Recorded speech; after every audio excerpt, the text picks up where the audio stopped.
Subhanaka la ilma lana illa ma 'allamtana innaka antal alimul hakim. Rabbi shrah li sadri wa yassir li amri wahlul 'uqdatam min lisani yafqahu qawli. Sidang jemaah muslimin dan muslimat rahimakumullah. Alhamdulillah, kita membanyakkan syukur kepada Allah Subhanahu wa taala. Malam ini sekali lagi dapat kita bersama-sama menunaikan tuntutan fardu solat berjamaah dan juga sembahyang sunat tarawih. Moga-moga ibadat kita diterima Allah Subhanahu wa taala. Malam ini saya nak cakap sikit saja berkenaan dengan satu tajuk yang kita dah buat terap dah lama dah kita buat, iaitulah tentang tajuk zikrullah. Kita berzikir, bahasa Melayu pun sebut zikir, dalam bahasa Arab pun sebut zikir juga. Banyak ayat-ayat Al-Quran yang menceritakan tentang perihal zikir itu. Banyak. Di antaranya Allah Subhanahu wa taala berfirman di dalam surah Ar-Ra'd, alladzina amanu wa tatma'innu qulubuhum bi dzikrillah, ala bi dzikrillah tatma'innul qulub. Allah Subhanahu wa taala jelaskan dalam ayat ini tentang kelebihan berzikir, tentang kelebihan berzikir iaitu dapat menenangkan hati. Baik. Dalam masalah berzikir ini, yang kita maksudkan dengan berzikir ini dalam bahasa Melayu kita sebut berzikir. Tapi bahasa Melayu yang nak terjemahkan ke dalam bahasa Melayu, kalau zikrun dalam bahasa Arab tu, zikrun dalam bahasa Arab kadang-kadang dia sinonim dengan ingat. Zikrun dengan makna ingat, dengan makna mengingat sesuatu. Ataupun juga zikrun dengan makna sebut, dengan makna menyebut. Wa zakir, maknanya bagilah peringatan, sebutlah tentang satu perkara yang boleh mengingatkan orang. Zikrun. Jadi dua perkara, ada dua maksud ini menunjukkan kepada kita, bagi kita faham. Kadang-kadang zikir itu dibuat dalam bentuk ingatan, bentuk ingatan.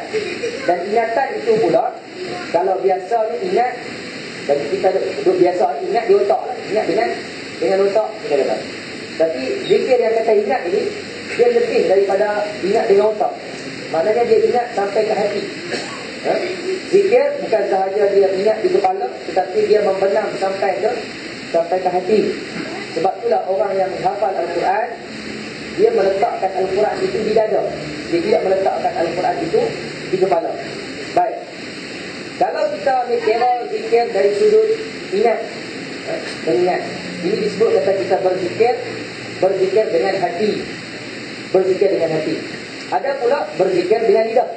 Kita duk buat. Tadi kita kata la ilaha illallah, kita zikir subhanallah, alhamdulillah, Allahu akbar, wala haula wala quwwata illa billahil aliyyil azim. Dan macam-macam lagi zikir kita duk buatlah, kita duk amal. Itu zikir dengan lidah, baik. Kemudian dia main zikir dengan hati.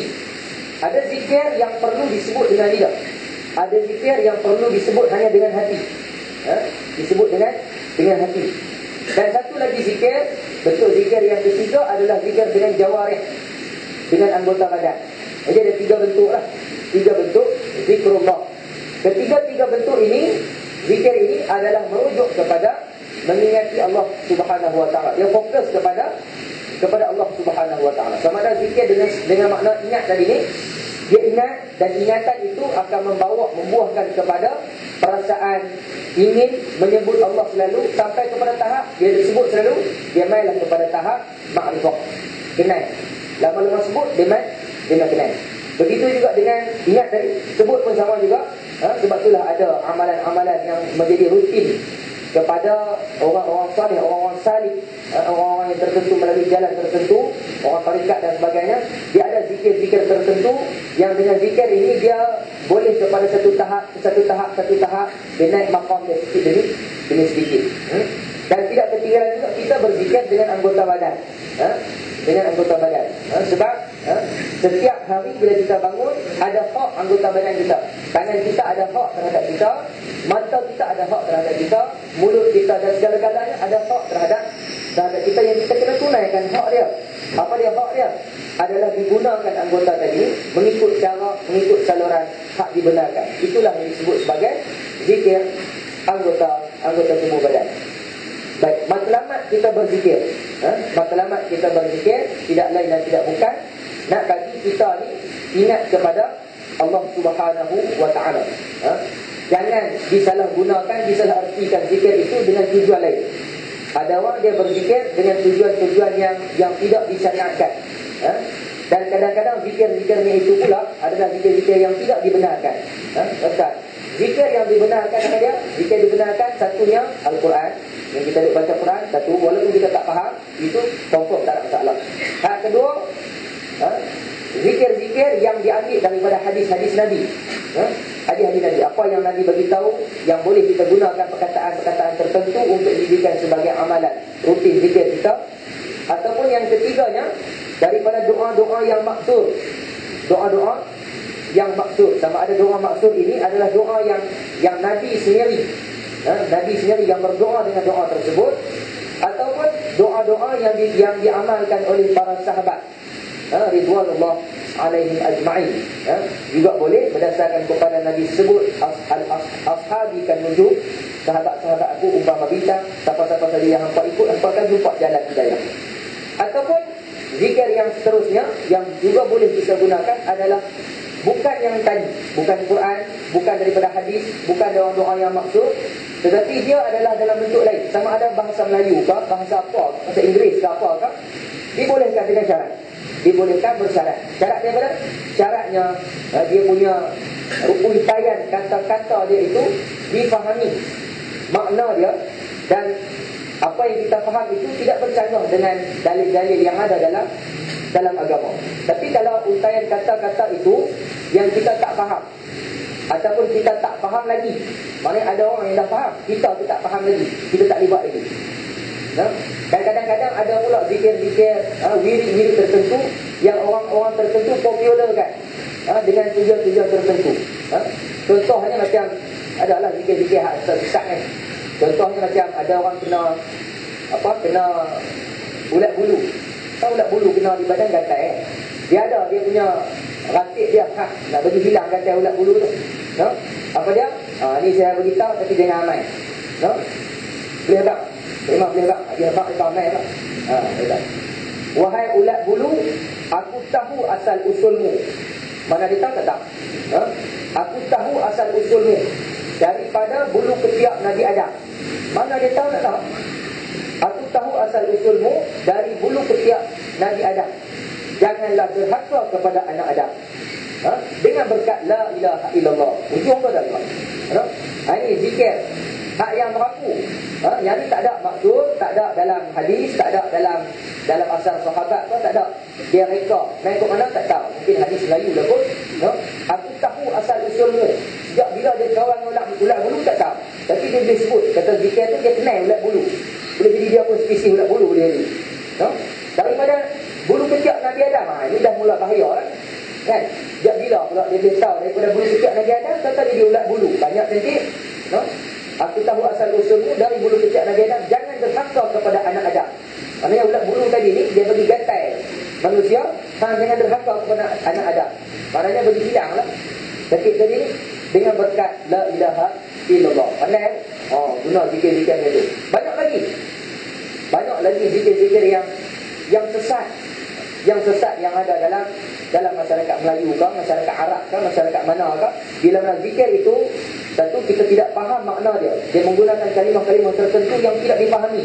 Tambah pula ada seruan-seruan tertentu. Lagilah tak boleh. Lagi tak boleh. Ataupun bahasanya betul, ada setengah orang yang sampai tahap boleh faham, dia boleh buat. Tapi orang lain yang tak faham, dia tak boleh buat. Sebab itulah bukan semua orang boleh buat semua zikir. Ada orang tertentu saja. Dan satu lagi masalah, apabila zikir-zikir tertentu yang diperturunkan daripada satu generasi kepada satu generasi, maknanya dia waris lah. Dia tok guru apa-apa ke, dia bagi hang amai hang ni. Budak tu tak tahu apa, baca itu je. Ini pun bahaya juga. Sepatutnya masyarakat Islam lebih ambil perhatian dengan apa yang Allah Subhanahu wa taala sebut dalam Al-Quran. Allah Taala beritahu dah, wa aqimis solat, inna solata tanha 'anil fahsya'i wal munkar wa la dzikrullahi akbar wallahu ya'lamu ma tasna'un. Allah beritahu dah, wa la dzikrullahi akbar.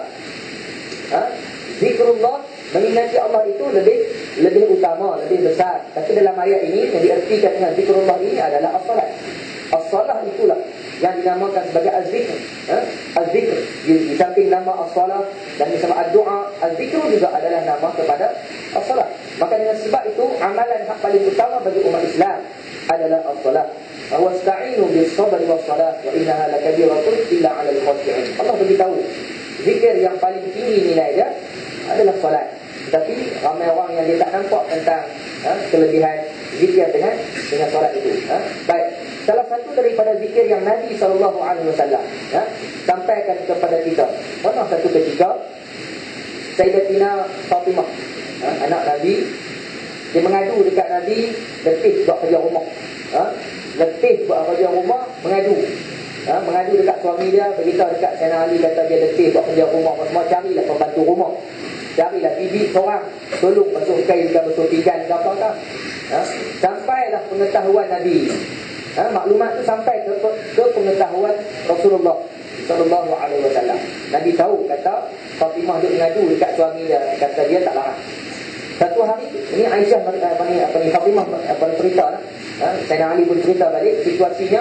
Satu malam apabila mereka telah pun membaringkan tubuh mereka, nak tidur lah, kira nak tidur, tiba-tiba Nabi mai rumah mereka, Nabi tutup itu. Kemudian Sayyidina Ali nak bangun, nak disambut bapak mertua dia. Nabi tak bagi bangun, Nabi kata tidur situ, jangan bangun. Kemudian Nabi bila masuk dalam rumah, dia duduk di antara Sayyidina Ali dan juga anak dia Fatimah. Dia duduk antara. Sampaikan Sayyidina Ali kata, aku terasa kesejukan kaki Nabi kena pada dada aku. Maknanya dia duduk tengah-tengah antara mereka tu, lonjok kaki tu, kaki tu kena dekat badan dia. Maknanya Sayyidina Ali boleh rasa kehangatan kaki Nabi tu, dengan kata sejuk, dia rasa. Nabi beritahu, Nabi duduk antara dua-dua orang tu, Nabi beritahu, wahai Fatimah, maukah engkau aku beritahu kepada engkau satu perkara yang lebih besar daripada daripada ambil orang gaji lah, daripada dunia dan seisinya, lebih besar segala-galanya. Mau tak? Mau. Kenapa tak mau? Nabi bagi mudah saja. Nabi kata, amallah zikir subhanallah, alhamdulillah, Allahu akbar. Amal tiga ni setiap kali selepas naik. Satu. Yang kedua, setiap kali nak tidur. Nabi pesan dekat anak menantu dia Sayyidina Ali karramallahu wajhah, diriwayatkan selepas pada malam tu dia tak lepas untuk beramal dengan zikir tiga-tiga setiap kali selepas sembahyang. Begitu juga dengan anak Nabi Fatimah tadi ni, start daripada malam tu dia beramal dengan zikir tiga ni setiap malam sebelum tidur dia amalkan. Dan alhamdulillah dia beritahu, riwayatkan kepada kita, dia tak letih dah tak. Waktu fadilat dia. Tak tahulah nak jadi ke mana. Kita try buat tengok malam ni. Esok pagi pun letih. Jangan duk salah zikir tu pula. Dah kita buat, kemudian letih pula, salah pula zikir. Bohong apa, kita berubat sekali. Buat banyak-banyak kali lagi. Buat lagi. InsyaAllah baru dia main fadilat dia. Tuan-tuan, itu di antara kelebihannya. Dan lagi kelebihan zikir adalah dengan banyak zikir itu dia akan mendatangkan ketenangan hati. Itu semua kita sedia maklum. Maka setiap orang dia kena ada zikir-zikir tertentu yang menjadi rutin amalan dia. Tak kira lah sama ada rutin amalan dia itu zikir dengan ayat Al-Quran. Hari-hari dia baca Quran, maknanya dia berzikir dengan ayat Al-Quran, dengan wahyu yang paling mulia lah kita kata. Dia berzikir dengan Al-Quran. Ataupun dia mungkin Quran dia tak berapa lancar, dia ada zikir lain, zikir-zikir yang lain yang dia amalkan. La ilaha illa anta subhanaka inni kuntu minadh dhalimin. Misalnya dia baca. Dia baca apa? Bismillahirrahmanirrahim. La yadurru ma'asmihi syai'un fil ardi wala fis sama'i wa huwas sami'ul 'alim. Tak kira lah. Tapi yang pentingnya benda tu tak betul. Jangan duk amal zikir hak lek-lek. Zikir hak tu buruk silat kali, tak tahu halal kita pun tak faham dah. Mai daripada mana kita pun tak tahu, terima terus buat. Jangan buat lagi. Tanya dulu.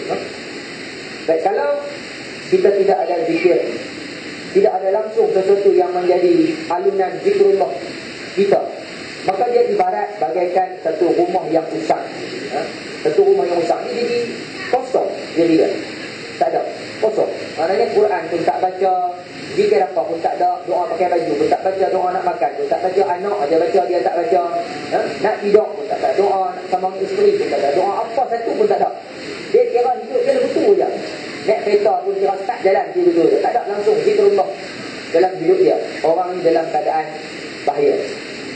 Sebab orang yang dalam keadaan lupa, maknanya lalai daripada mengingati Allah Subhanahu Wa Taala, maka yang akan boleh mendampingi dia adalah di kalangan makhluk-makhluk Allah yang jahat. Moga-moga sedikit yang dapat saya kongsi bersama pada malam ini, malam yang berkat ini, mampu memberi manfaat kepada kita semua. Aku qauli hadza wa astaghfirullahal azim li wa lakum. Wassalamualaikum warahmatullahi wabarakatuh.